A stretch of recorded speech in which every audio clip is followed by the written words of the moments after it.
Thomas and Percy are good friends, but sometimes Percy teases Thomas about being frightened, and he doesn't like that at all. One evening he was dozing happily in the shed, but Percy wanted to talk. "Wake up, Thomas! Are you dreaming about the time you thought I was a ghost?" "Certainly not. Anyway, I was only pretending to be scared. I knew it was you, really." Percy went on teasing him. "I hope the guard leaves the light on for you tonight." "Why?" asked Thomas. "I quite like the dark." "Oh, really?" exclaimed Percy. "I am surprised. I'd always thought you were afraid of the dark. I wonder why." Thomas decided to say nothing and went to sleep instead. Next day, the Fat Controller arrived. "I would like you to go to the harbour tonight to collect something rather unusual." "What sort of something?" "Wait and see." Percy was moving trucks into a siding. Henry arrived with his goods train.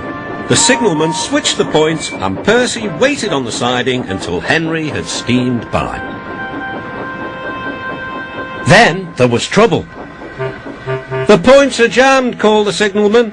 "I can't switch them back. The workmen will mend them in the morning. It's too late now."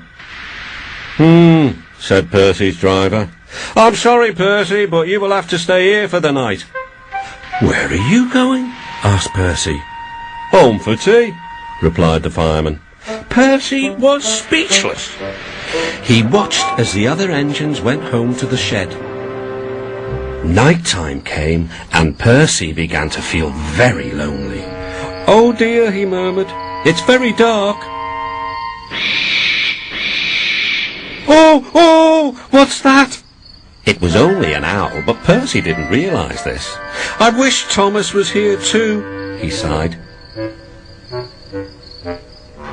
Thomas was waiting for his mysterious load at the harbour. Suddenly, there it was. "Cinders and ashes," cried Thomas. "It's a dragon!" "Don't worry," laughed his driver. "This dragon is made of paper. It's for the carnival tomorrow." Workmen lifted the dragon onto Thomas's low loader and put lights all around it for protection. Then Thomas set off into the misty night.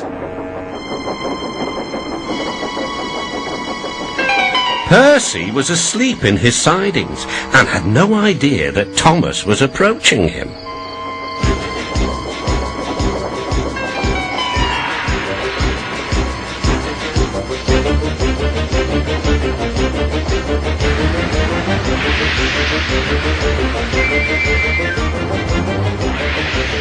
"Help!" cried Percy. "I'm not going to open my eyes until my driver comes."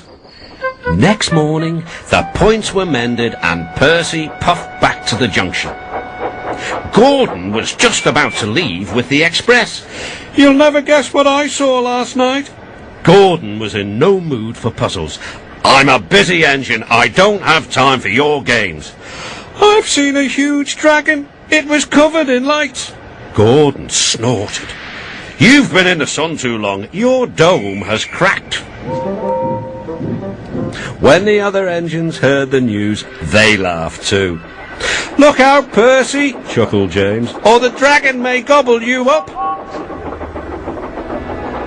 "No one believes me," puffed Percy.